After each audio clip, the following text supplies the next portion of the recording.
Hola, ¿qué tal? Buenas tardes. Gracias por estar en esta transmisión. Recordamos que el día 15 de diciembre tuvimos un live acerca de COVID-19 en niños, el cual tuvo una gran participación de parte de todos de ustedes. Pero quedaron muchas preguntas al aire y hoy queremos responder estas. Yo soy Manuel Soriano y soy el jefe de enseñanza de este hospital, del Hospital Infantil Privado. Y bueno, nuevamente hoy quiero agradecer la presencia de nuestros grandes doctores y les presento en primera instancia a la doctora María Elena Martínez Bustamante, quien es infectóloga pediatra. Gracias. Muchas gracias. A continuación, el doctor José Luis Patiño Galeana, quien es neumólogo pediatra. Muchas gracias, doctor. Gracias, Manuel. Gracias. Y finalmente, al doctor Francisco Javier Otero Mendoza, quien es infectólogo pediatra. Gracias. Muchas gracias por estar aquí. Y pues bueno, vamos a estar aquí durante la transmisión y pueden ir anotando sus preguntas dentro del área de comentarios. Y también ayúdenos a compartir la publicación para que lleguemos a más personas y esta información verídica todo llegue a toda la población. Y bueno, damos inicio a este live. Doctora María Elena, quiero iniciar con usted. Bueno, ¿los datos clínicos por COVID-19 en niños son iguales que en los adultos? En la parte aguda puede ser muy similar. Vamos, los niños van a presentar la fiebre, la tos, el dolor de garganta, el problema de inclusive conjuntivitis o algunas otras asociaciones que dan como la definición operacional. Esa es en la parte aguda. En la parte posterior, que son los síndromes postinflamatorios, que ya varias veces hemos hablado de ellos, va a ser diferente a los adultos. Los niños tienden a presentar más estos síndromes postinflamatorios que hay que estar vigilando a lo largo de semanas posteriores a la infección aguda. Entonces, muy al pendientes porque los niños, si bien la gran mayoría va a cursar con síntomas muy leves o inclusive asintomáticos, un porcentaje sí puede hacer neumonías y otro porcentaje mucho más pequeño va a ser estos síndromes postinflamatorios. Entonces, mucho cuidado con ello para el posterior. Doctor José Luis, nos preguntan, del lado psicológico, ¿les puede afectar no ver a otros niños por el encierro? Muy buena pregunta. Indudablemente sí. Esta disrupción que está ocurriendo en estos meses y ya casi un año de los chicos que no están en contacto con sus otros compañeros de la escuela o fuera de la escuela, indudablemente pueden tener o puede implicar algunas alteraciones, sobre todo de conducta en los niños, ansiedad, miedo. Es importante involucrar a los padres de familia, ¿no? Para que este miedo, esta ansiedad que tienen los niños, pues disminuya. Jugar con ellos, tomar roles en la casa como si fueran amigos, depende evidentemente la edad de los pequeños. Musicoterapia, leer, escribir, no ver evidentemente tantas tabletas, televisión, computadora, lo menos que se pueda, solo para la escuela, en el caso de los chicos que están conectados, pero va a traer sin duda alguna algunas alteraciones de comportamiento y sociales en los meses cuando los niños regresen y se reincorporen a la escuela. Definitivamente. Y bueno, doctor, gracias, doctor Patiño. Doctor Pacotero, nos preguntan, ¿hay algún estudio que se les deba hacer como seguimiento a COVID-19?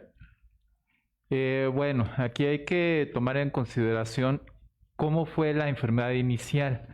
Sobre todo si tenemos niños que la gran parte o están teniendo enfermedades leves o están teniendo enfermedades o cuadros asintomáticos, en este tipo de pacientes que se detectó por una prueba que se haya realizado, no es necesario darle seguimiento.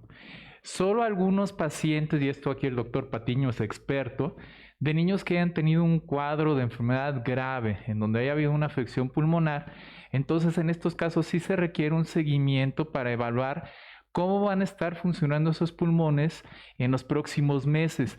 Y también ahí eso se puede encontrar en diferentes páginas de internet, pues hay precisamente algunos ejercicios respiratorios que podemos dar a nuestros pacientes, podemos ayudar a nuestros niños para que los hagan y que no haya alguna secuela o una complicación pulmonar. Pero bueno, como tal, un seguimiento después de una enfermedad leve no es necesario. Excelente, digo, y bueno... Perdón, nada más, sí, aquí es muy importante, como dijo María Elena, siempre está latente la posibilidad de una de estas enfermedades que se han asociado con coronavirus de forma tardía, como puede ser el síndrome hiperinflamatorio o puede ser enfermedad de Kawasaki, que en un momento dado creo que también puede ser una de las preguntas que más adelante van a surgir de en qué consisten estos tipos de patologías, estas enfermedades, hiperinflamatorio y la enfermedad de Kawasaki, pero no es que se sepa exactamente cuál es el paciente que lo va a presentar. Entonces, ante cualquier sintomatología, ante cualquier dato de enfermedad que tenga un niño posterior que se sabe que tuvo coronavirus, es muy importante acudir a su médico. Perfecto. Dando un poquito de continuidad a lo que estaba comentando el doctor Francisco Otero, pregunta a alguien aquí, doctor José Luis. Bueno, el niño tuvo la enfermedad y se recuperó perfectamente, una enfermedad leve y no tuvo mayor problema. ¿Aún así puede llegar a tener alguna complicación y qué tipos de complicaciones, además de este síndrome inflamatorio, podrían tener en el caso de presentarlo? Descartando este síndrome inflamatorio que se presenta algunos días, semanas posteriores a la infección, en el caso de los chicos asintomáticos o con afección leve, o sea, tos, fiebre, lo decía muy bien Marilena, dolor de garganta en los mayores, cefalea en los que manifiestan ya debilidad, malestar general, es difícil que tengan alguna complicación o alguna secuela. Se está viendo más secuelas en adultos con afecciones leves o moderadas. En niños aún no se ha determinado, pues por el grupo poblacional que no es tan grande de pacientes infectados, si tienen secuelas sistémicas. La realidad es que por el momento no, pero en el caso de que exista algo agregado más adelante, como comentaba muy bien Francisco, hay que acudir con su médico pediatra de confianza. Excelente. Bueno, ahora un tema que creo que ese es el que más nos llama mucho la atención saberlo y es como la duda. Doctora María Elena, preguntan, mi hijo tiene anticuerpos IgG por prueba de sangre de laboratorio. ¿Está protegido contra una nueva infección? Recordemos que estos IgG nos hablan de que el niño estuvo expuesto a la enfermedad. Muchas veces, a veces ni se dieron cuenta, cursaron asintomáticos y tienen estos anticuerpos. La situación con estos anticuerpos es que los estudios han mostrado que van a durar pocos meses, ¿no? Entonces, aunque tengamos esos anticuerpos, tanto adultos como niños, debemos de continuar las medidas de precaución tal cual. El uso de cubrebocas, la distancia social, el aislamiento, ¿no? En general social es lo más importante.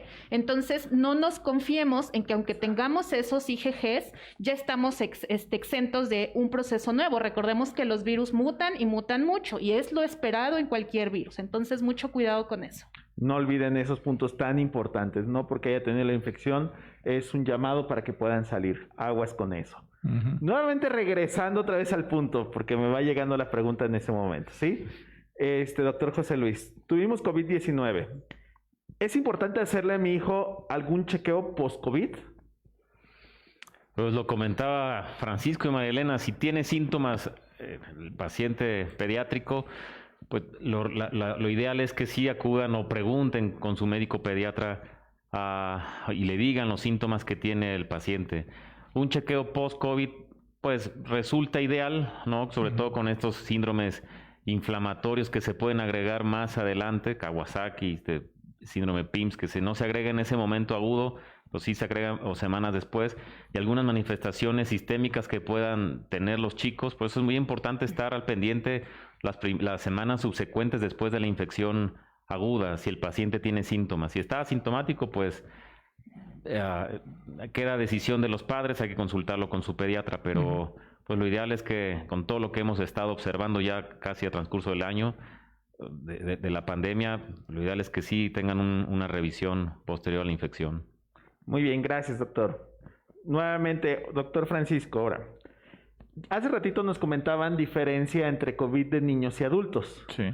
Pero también ahorita existe mucho esta duda y preguntan, ¿cómo diferenciar de signos de una gripe y COVID-19? ¿En qué momento es bueno llevarlo al médico? Bueno, miren, aquí hay una situación muy importante, sobre todo por el momento en el que nos encontramos. Estamos en época de invierno. Entonces, esto favorece que tengamos infecciones por diferentes virus que nos han acompañado mucho tiempo y que se presentan año con año. Entonces, muchos de estos virus van a dar unas manifestaciones de enfermedad muy similares entre uno y otro, y por la clínica y la exploración es muy difícil que nosotros podamos diferenciar entre uno y otro. Aquí que es muy importante, pues obviamente estar al pendiente si tuvimos algún contacto con una persona enferma, una persona que se considera portadora de coronavirus, y entonces aquí sí existe la sospecha de que tenga la enfermedad. Que es muy importante, obviamente, ante cualquier cuadro clínico que puedan tener, ante cualquier dato de enfermedad de vías respiratorias, que acudan con su médico pediatra, con su médico internista de confianza, en el caso de los papás de los niños, precisamente para que se haga una evaluación dirigida y se determine si este niño o el adulto requiere que se le hagan pruebas de coronavirus. Clínicamente es muy difícil poder diferenciar entre una y otra enfermedad, sobre todo por lo que platicábamos.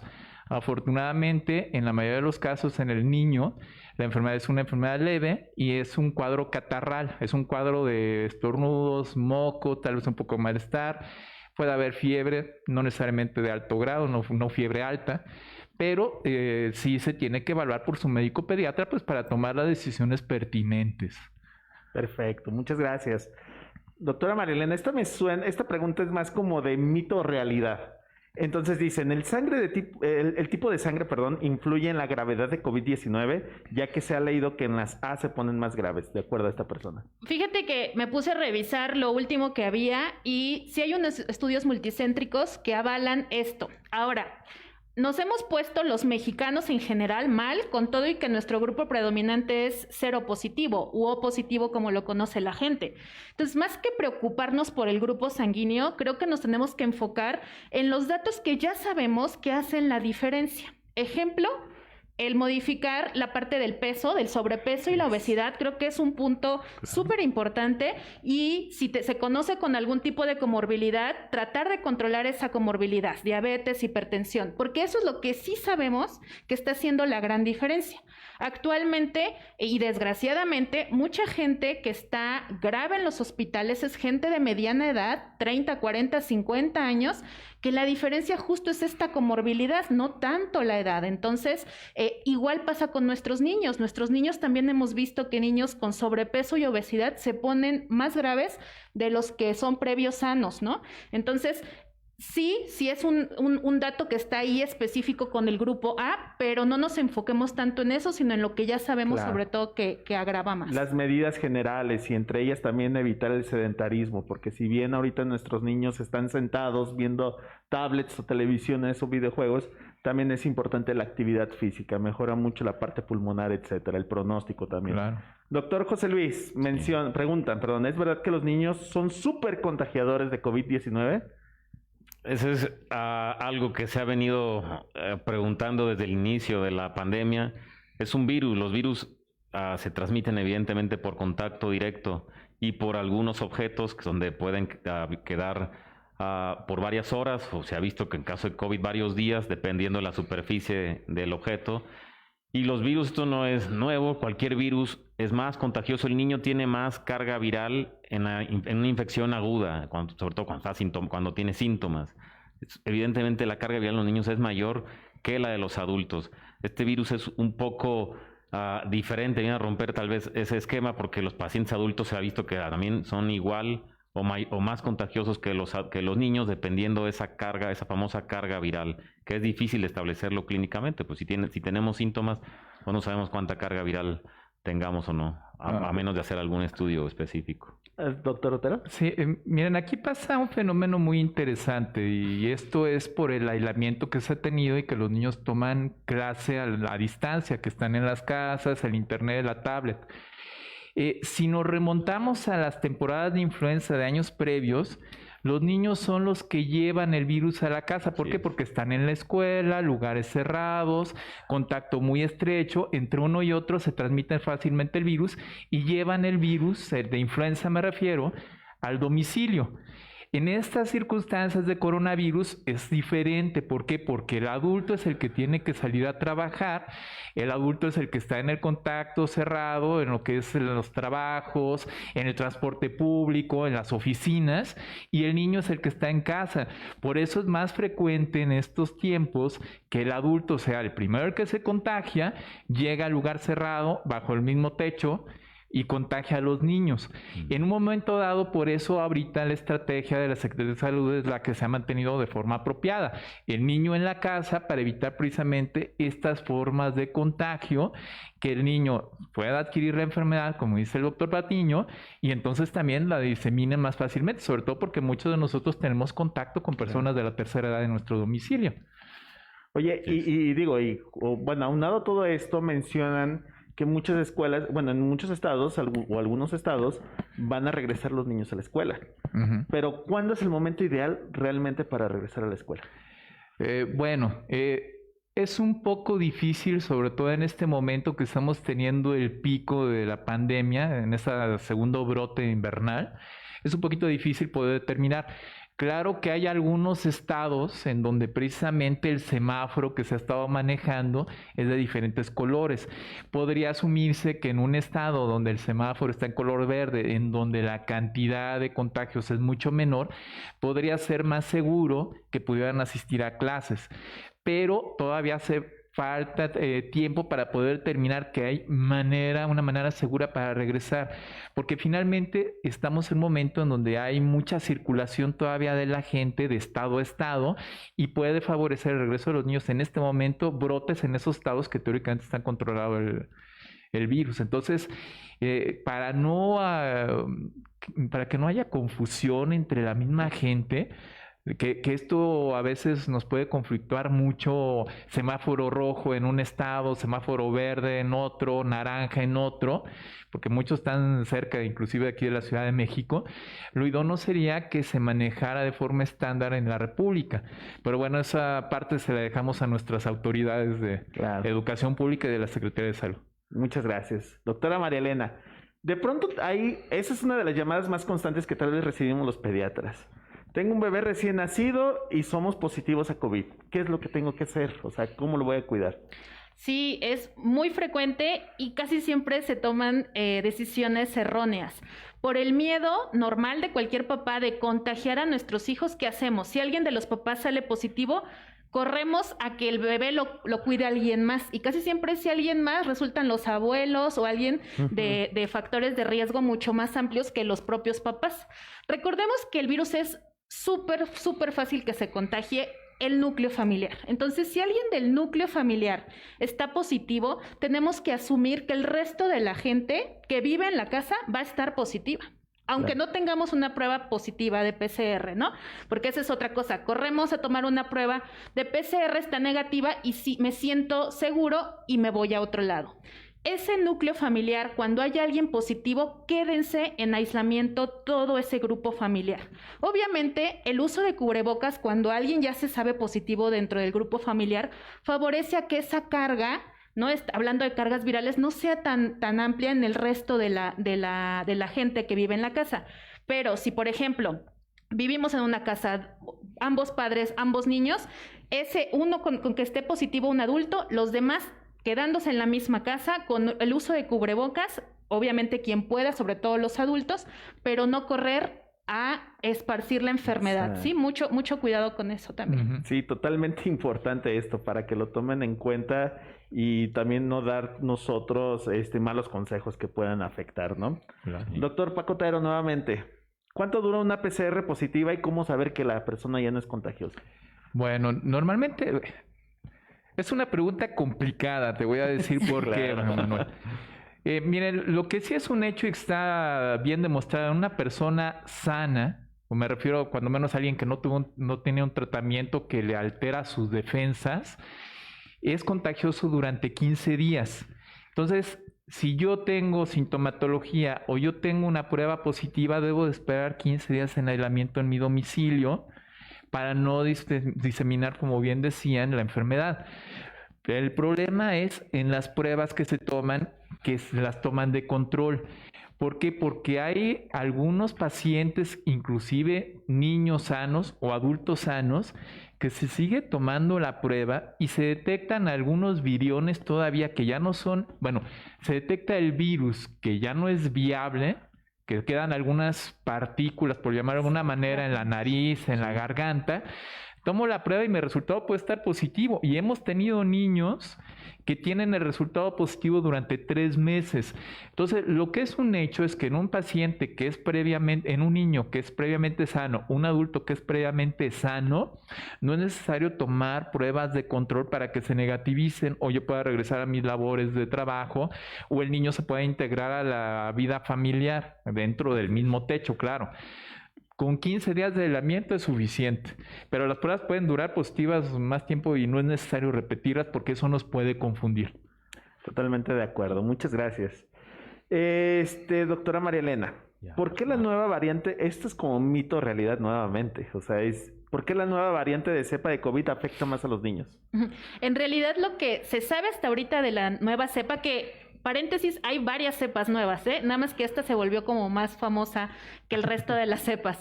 Es más fácilmente que se transmita, eso sí se sabe hasta ahorita. Todavía no hay suficientes estudios en los que se diga o los que se demuestre que puede ser más grave con los pacientes. Por ejemplo, si vemos las gráficas de Irlanda o de Inglaterra, que es la cepa predominante, vimos como un pico disparado a partir de octubre, diciembre, que ahorita está ligeramente descendiendo. Entonces habla de mayor transmisibilidad dentro de la población, no así de mayor gravedad. Y población hablamos en general, incluyendo los niños. No es tanto como que sea más para los niños, es para toda la población. Los virus mutan mucho, los virus tienden a ser como armamento para seguir subsistiendo. Recordemos que el virus no es algo vivo, necesita una persona, un hospedero que casi siempre es el humano, para mantenerse ahí. Entonces, pues va a estar mutando con tal de persistir, ¿no? Dentro de la faz de la Tierra. Pero entonces es esta situación, mayor transmisibilidad, eso sí está corroborado. Perfecto, muchas gracias. Doctor José Luis, la audiencia le pregunta, tengo un pequeño de 2 años, ¿cómo puedo identificar los síntomas? Pues se ha visto lo que hemos visto a lo largo, otra vez, ya casi prácticamente un año, que sí hay un poco de diferencia en el grupo de edad de los chicos, de los lactantes, de los neonatos, de los escolares, preescolares, adolescentes con los síntomas.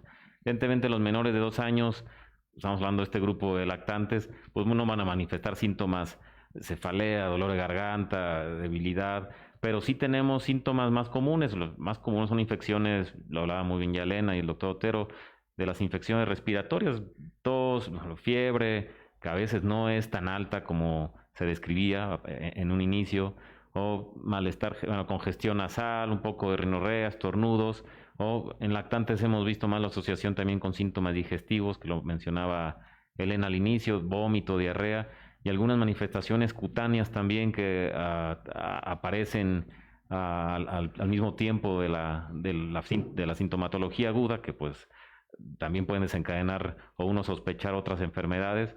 Pues son los síntomas que uno hay que sospechar para poder ponerse en contacto con su médico pediatra o su médico de primer contacto. Hay que recalcar mucho esa parte, ¿no? Que puede haber síntomas gastrointestinales, porque muchas veces esperamos solamente respiratorios y hay veces que tenemos otro tipo de síntomas y esto es bastante importante. Doctor Francisco Otero, de regreso con usted, ¿qué porcentaje se puede agravar y de qué dependen de que se pongan graves? Bueno, es variable y sobre todo los niños que se pueden complicar son niños que tienen problemas, como decía muy bien María Elena, sobre todo obesidad. Hay otro grupo de pacientes que también pueden tener problemas, pero que son un grupo ya muy específico de niños como pacientes, y eso lo vemos en nuestras instituciones del sector salud, o en ya medicina privada especializada, donde hay niños que tienen problemas del corazón, que tienen problemas de sus defensas, niños que reciben quimioterapia por problemas de cáncer, y en estos casos sí hay mucho mayor posibilidades de complicaciones. Entonces, sí se tiene que individualizar. Miren, finalmente me queda muy claro que uno como papá se preocupa por porcentajes. Y entonces Oye, si yo tengo un niño que tiene 2 años, el mismo ejemplo que platicaban ahorita, yo tengo un niño de 2 años, ¿qué chance tiene de si él adquiere coronavirus se complique? Pues miren, esto es muy variable. ¿Por qué? Porque finalmente a lo mejor es 4%, por poner un número. Es una cantidad muy baja de que se pueda complicar, pero finalmente mi hijo es el 100%. Entonces, retomamos lo que platicábamos, siempre en un caso de enfermedad, ¿qué es lo que debo de hacer yo como papá? Oye, ¿sabes qué? Busco a mi pediatra de confianza, de forma inicial puede ser una llamada telefónica, tengo sospecha de que mi hijo tiene coronavirus, oye, ¿sabes que estuvimos en contacto con una persona con coronavirus, que ya lo sabemos ahorita, que está pasando mucho en este momento después de las fiestas? Y entonces me acerco con mi médico de confianza, con mi pediatra de confianza, precisamente para hacer una evaluación y saber cómo puede ir evolucionando mi niño. Entonces, no se preocupen tanto por porcentajes, sino aquí hay que tener una comunicación muy estrecha con su médico de confianza. Gracias. Digo, y es importante que estas estadísticas muchas veces están hechas en algunos otros países, etcétera, entonces no siempre las podemos pasar a nuestro país. Hay muchas veces que están individualizadas, entonces aguas con las estadísticas y pues no siempre les vamos a poder dar un número exacto. Doctor José Luis Patiño, aquí hay una pregunta que hicieron ahorita y otra pregunta que estuvo anterior que dice, ¿niños con asma, rinitis alérgica corren más peligro en caso de contagio de que se agrave la enfermedad? Yo retomo lo que acabas de decir. La evidencia decía que sí, esos estudios europeos, americanos, el paciente asmático, voy a poner el ejemplo paciente asmático, que son de los motivos de consulta que un servidor más ve, pues en teoría, ¿no? En teoría me refiero que predispone pues más a la enfermedad o a agravarse más cuando uno tiene la enfermedad, pero la realidad es que, vamos ahora al número, ¿no? Se ha visto que hay una reducción muy importante en todos los servicios de urgencias en hospitales pediátricos con crisis de asma y en adultos con exacerbaciones de POC comparado con años previos. Ha ayudado el encierro a disminuir las crisis de asma, evidentemente las infecciones virales también, pero yo hablo específicamente de pacientes con rinitis, con asma, pacientes que tienen la tendencia a ser atópicos. No se angustien, la realidad es que ha disminuido mucho, el encierro ha ayudado a que las exacerbaciones y las crisis vayan en descenso en este momento. Muchas gracias. Perfecto, entonces aquí es importante eso y vamos ahora un poquito cambiar de tema. De la vacuna. Hay dos preguntas que quiero asociar aquí. Primeramente, la primera que dicen es, ¿los niños se van a vacunar contra COVID? Y la segunda es, si tuviste COVID, ¿te puedes vacunar? Ok, ahorita todavía no tenemos la indicación de que los niños se vacunen. Se está vacunando a la población de 16 años o más. Esto lo habíamos platicado en el comentario que tuvimos previamente, que primero se espera a vacunar a la población en general y se excluyen cierto grupo de población como los niños, las embarazadas, las mujeres lactando, que no necesariamente es que sea una contraindicación. Tan es así que ciertas mujeres embarazadas se están vacunando con una responsiva, ¿no? Que me parece bastante aceptable. En algún momento va a ser muy viable vacunar a niños, esperemos que sea pronto. En cuanto termine seguramente la fase 3 va a ser muy, muy viable. Y sí. La parte de si ya me dio COVID, ¿me puedo vacunar? Sí me puedo vacunar, siempre y cuando yo ya no esté en el periodo agudo de la enfermedad, ¿no? Pues por lo menos esos 14 días, si no tuve nada grave, después de esos 14 días, claro que me puedo vacunar, porque recordemos que esos anticuerpos nos van a durar poquito tiempo, ¿no? Los asociados a enfermedad. Los asociados a enfermedades son los que dices, y ya el chiste es perpetuarlos un poquito más, que todavía no sabemos una fecha de cuánto van a durar los anticuerpos de la vacuna, pero sí hay que aumentar esa cantidad. Claro. Y es que algo muy importante, complementando lo que decía muy bien María Elena, es la cuestión de que, miren, las vacunas que están saliendo, que se están aprobando inclusive aquí en México, ya se han estudiado y hay muy buena casuística, muy buena cantidad ya de personas que la han recibido. Demuestran que son seguras y además los estudios que tenemos en este momento han demostrado que elevan anticuerpos, que elevan las defensas para protegerse de la enfermedad. La única cuestión, ¿y por qué no están incluidos los niños o los pacientes menores de 16 años? Es por dos cosas. Uno, obviamente porque se tiene que enfocar Primero, a la gente que tiene mayor riesgo de hacer enfermedad grave. Y esto pues obviamente es la estrategia que tiene nuestra Secretaría de Salud. Empezamos por los adultos mayores, personas con comorbilidades, hablando ya de toda la gente de aquí de México, y luego ya posteriormente vamos bajando en edad. Eso por un lado, por eso empieza así, pero la otra circunstancia también que tenemos que considerar es que todavía falta desarrollar protocolos, falta desarrollar estudios en menores de 16 años para que precisamente se demuestre también que esta vacuna que está aplicando ya muy bien en el adulto tiene su seguridad en el menor de 16 años. Y cuando tengamos eso, y créanme que así va a pasar, también se van a aplicar estas vacunas a los niños, porque finalmente platicábamos también hace unos momentos, el niño si bien tiene menos riesgo de hacer una enfermedad grave, ya la tiene, y la otra cuestión es que el niño más adelante puede contagiar a sus familiares Claro. en casa, entonces también va a ser una población objetivo, pero en un plan un poco más adelante. Muchas gracias. Doctora María Elena, ¿el síndrome inflamatorio le da al azar a cualquier niño? Pues fíjate que puede decirse que sí, porque realmente no sabemos a quién le va a pasar. De hecho, no hay como, por ejemplo, si bien COVID puede agravarse de forma aguda en los pacientes con sobrepeso, en los pacientes con obesidad, no pasa así con el síndrome inflamatorio multisistémico. De hecho, es más frecuente que le dé al previo sano. Sí hay un porcentaje que se agrava con comorbilidades, específicamente la obesidad, pero no es el porcentaje mayor. El porcentaje mayor es en niño previo sano. Ok. Para aquellos que tal vez no han escuchado previamente del síndrome inflamatorio, que nos acompañan por primera vez, es un síndrome inflamatorio que da post-COVID en los niños. Entonces, ellos después de que tienen la enfermedad a los 15 días, a los 10 días o más días, empiezan a tener fiebre y empiezan a tener literal un estado inflamatorio en su organismo que necesita ser revisado y pues internado también, ¿verdad? Entonces, esto es de lo que más o menos estamos hablando acerca de esto. Doctor Francisco Otero, si tuvimos contacto con un positivo, ¿debemos usar cubrebocas en casa, niños y adultos? Idóneamente sí. ¿Por qué? Porque precisamente si yo estuve en contacto con una persona que se conoce con la enfermedad y yo estoy asintomático, tengo riesgo de que en ese momento me encuentre en incubación, pero hay que recordar, o sea, que antes de desarrollar los datos de enfermedad, pero hay que recordar que el virus puede ser contagioso antes de que yo empiece con las molestias de catarro, tos, estornudos, moco. Entonces, sí sería dentro del mismo techo la cuestión de mantener un aislamiento, cubrebocas, en lo que yo estoy esperando si desarrollo sintomatología. Otra posibilidad, pero esto pues obviamente incrementa costos, es que yo me hiciese una prueba de estas PCRs que son muy específicas para búsqueda del virus, para demostrar si lo tengo o no. Nada más que la cuestión es que es muy difícil determinar cuál es el momento apropiado para que yo me realice una de estas pruebas. Y como platicamos, pues la cuestión es que esto se incrementa mucho los costos, pero en algunos casos por tranquilidad de la familia sí pueden ser de utilidad estas pruebas.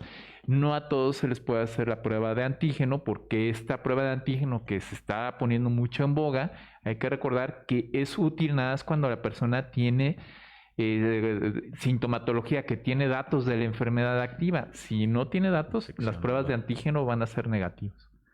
Interesantísimo esto. Digo, finalmente hay que cuidar mucho el núcleo familiar. Si tenemos la sospecha hay que aislarnos porque lamentablemente cuando entre en uno de la familia puede entrar a toda la familia. Esto puede ser una verdadera desgracia. Doctor José Luis, si mi hijo presentó bronquiolitis a los 6 meses, ¿puede presentar síntomas graves de COVID-19? Pues la respuesta es, depende qué tratamiento tuvo para la bronquiolitis. Hay pacientes que tienen infecciones respiratorias agudas y reciben esteroides tomados, esteroides sistémicos. Si el paciente está con esteroides sistémicos, sí puede agravar la enfermedad o tener una infección más grave, porque se considera un medicamento que baja las defensas. Pero si el paciente es un lactante previamente sano, que tuvo una infección aguda, aunque lo haya llevado al hospital, pero si ha estado, no tiene factores de riesgo, que los mencionaba muy bien María Elena, pues difícilmente se va a agravar si se contagia de SARS-CoV-2. O lo que decía el doctor Otero, es muy importante, hay que hacer mucho hincapié porque es pregunta muy constante en la consulta y en urgencias. O sea, si un paciente está contagiado dentro de la casa, de verdad hay que usar cubrebocas. no nada más afuera de la casa, cambiarse el cubrebocas si llegan a casa, pero en casa también tienen que usar un cubrebocas que sea efectivo para disminuir el riesgo de contagio si ya tienen a alguien dentro del núcleo familiar contagiado. Muchas gracias. Doctor Francisco Otero, si mi bebé de 2 meses ya tuvo COVID-19, ¿puedo ponerle las vacunas de hexavalente, neumococo y rotavirus? Sí, la respuesta es sí. Sobre todo si fue un cuadro leve, no necesitan esperar tiempo prolongado en cuestiones de recibir una vacuna. Si el niño tuvo un cuadro asintomático, un poco de catarro, a los 15 días se le puede poner perfectamente bien la vacuna. Esto sobre todo, mira, si nos vamos en cuestiones de vacunas, las infecciones de la garganta, un poco de elevación de la temperatura, nosotros decimos febrícula, no es contraindicación para poner vacunas.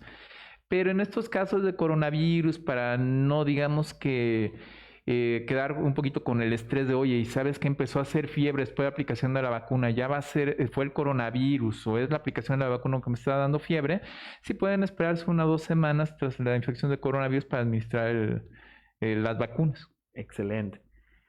Volviendo un poquito a lo que mencionaba el doctor Francisco Otero, y quiero recalcar un poquito más con esta pregunta. Mucha gente tiene duda acerca de la prueba de antígeno, de la PCR y de las inmunoglobulinas. Entonces, doctora María Elena, aquí sobre todo la gente tiene duda en qué momento se va a tomar hisopado nasal para antígeno, para PCR, en qué momento inmunoglobulinas.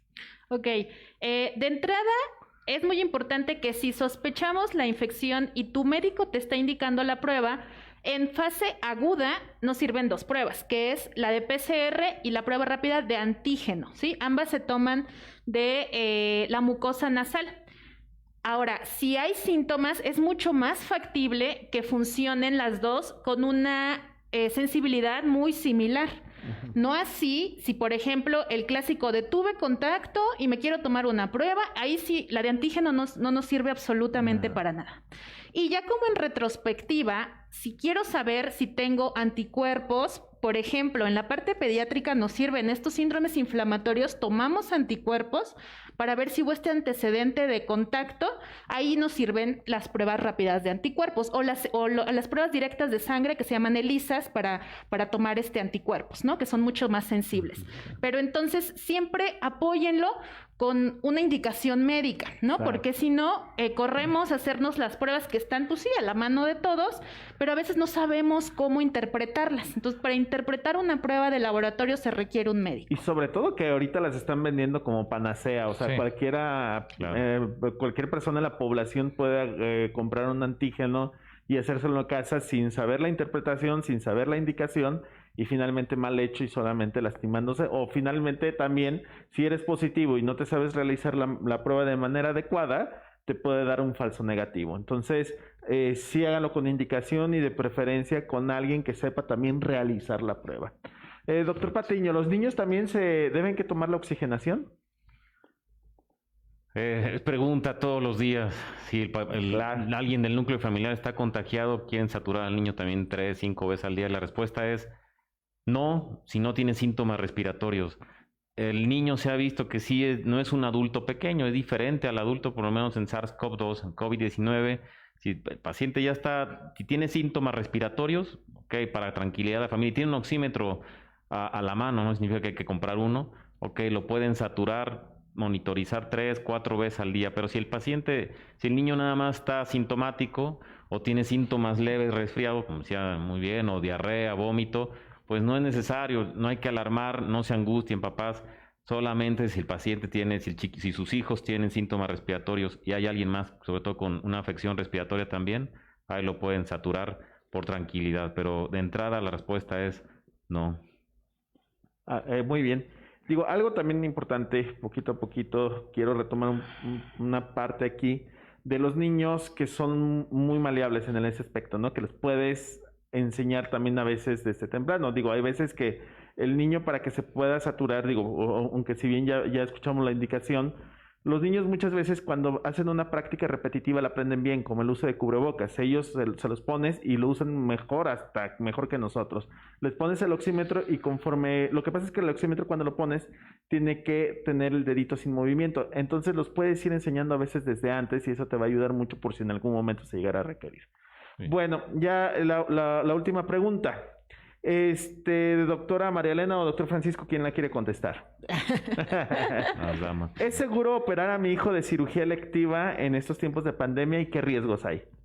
Ok, pues yo creo que para empezar tiene que haber una indicación bien precisa. Si nos podemos esperar, es mejor esperarnos.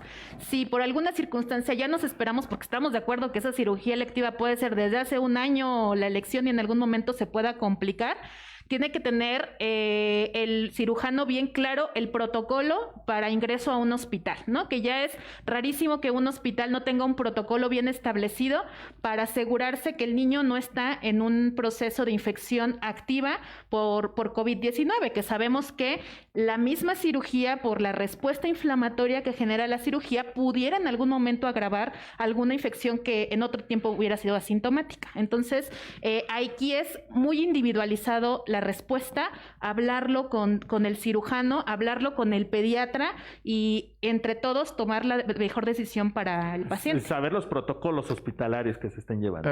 Fíjense que aquí hay una parte muy importante también, completando lo que menciona la doctora María Elena.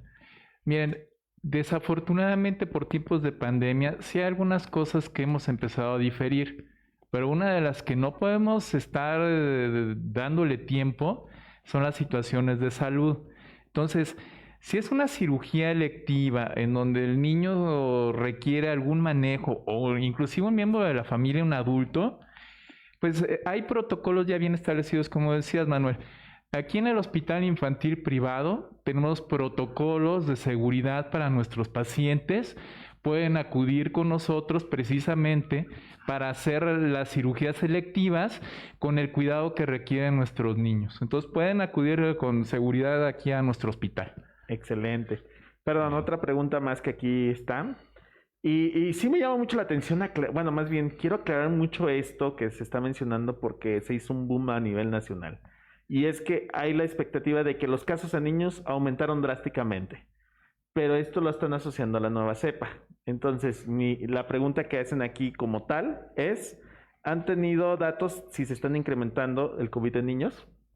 Es que se está incrementando en la población. Exacto. Entonces, lo que hemos visto es que incrementan los casos en adultos, se nos incrementan los casos pediátricos, que la verdad para nada es equiparable con los adultos, pero sí hemos llegado a ver llenas zonas que no habíamos visto llenas, ni inclusive en la primera oleada. Entonces, evidentemente, si hay un incremento en la población, va a haber incremento también en la población pediátrica. Claro, es exacto, digo, aquí es algo, perdóname. Sí, exponencialmente. Sí, exactamente, es algo que está muy relacionado a este pico de la pandemia que está aumentando y esto fue muy relacionado a la parte de diciembre, entonces que lamentablemente las fiestas decembrinas pues causaron que conviviera la gente y que actualmente estamos sobrellevando esa parte, ¿no? Entonces, no es un pico mayor por el hecho de que la nueva cepa, que sí, digo, se ha visto más virulenta y tendremos que observar, pero ¿qué cambia? ¿Qué es lo que vamos a hacer? Lo mismo, cuidarnos, usar cubrebocas, lavarnos las manos, tener la distancia social. Si no tienes que salir de tu casa, evita salir. Estas son las medidas más importantes con los cuales, o sea, no tienes que hacer algo más. Esto si lo haces, de verdad te vas a estar cuidando. Y es que miren, si hay algo bien importante que les queremos transmitir, es la cuestión de que, hablando de aislamiento social, es que yo tengo que convivir únicamente con las personas que viven bajo mi mismo techo. O sea, de repente yo pienso que a lo mejor mi hermano, mis papás que viven en otro techo, puedo compartirlos. Pero a veces si hay una sola persona de ellos que esté infectada, me va a contagiar a mí o va a contagiar al resto de mi familia si voy yo a visitarlos o ellos me van a visitar. Entonces, el aislamiento yo sé que es difícil y todos lo experimentamos. No es exclusivo de los niños, los adultos, personas de Chiapas, de Tabasco, del norte de la República, Ciudad de México, no. Todos experimentamos este encierro. Pero lo que necesitamos hacer ahorita es controlar la cantidad de infecciones que está habiendo y eso para precisamente no saturar nuestras instituciones privadas y el sector público. Y la única manera de hacer esto es estando en casa. No ir a visitar a otras personas porque a lo mejor ellos se contagian por un tercero y yo me voy a estar llevando el virus a mi casa.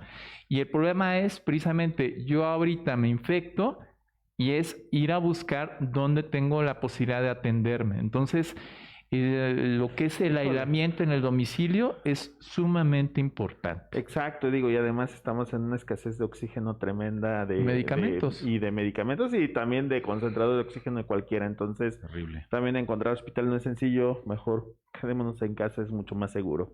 Pues agradezco profundamente su participación, queridos doctores. Realmente estoy muy agradecido con todo ello. Nos transmitieron conocimientos que son muy valiosos para toda la población y esperemos que para todos haya sido de muy agrado. También quiero agradecer a Star Médica por brindarnos este espacio para poder realizar la transmisión. Y bueno, sobre todo los principales aquí son ustedes como público. Muchas gracias por acompañarnos. Y pues bueno, solamente quiero mencionar que actualmente aquí en Star Médica Hospital Infantil Privado tenemos el 20% de descuento en espirometría simple y con broncodilatador. Y además tenemos las pruebas de diagnóstico y seguimiento a los precios accesibles como son el antígeno PCR y monoglobulinas de SARS-CoV-2. Y pues nos despedimos nuevamente recordándoles el uso de cubrebocas, la sana distancia y el lavado de manos son parte de nuestro triángulo más importante para el cuidado de todos. Muchas gracias por habernos acompañado.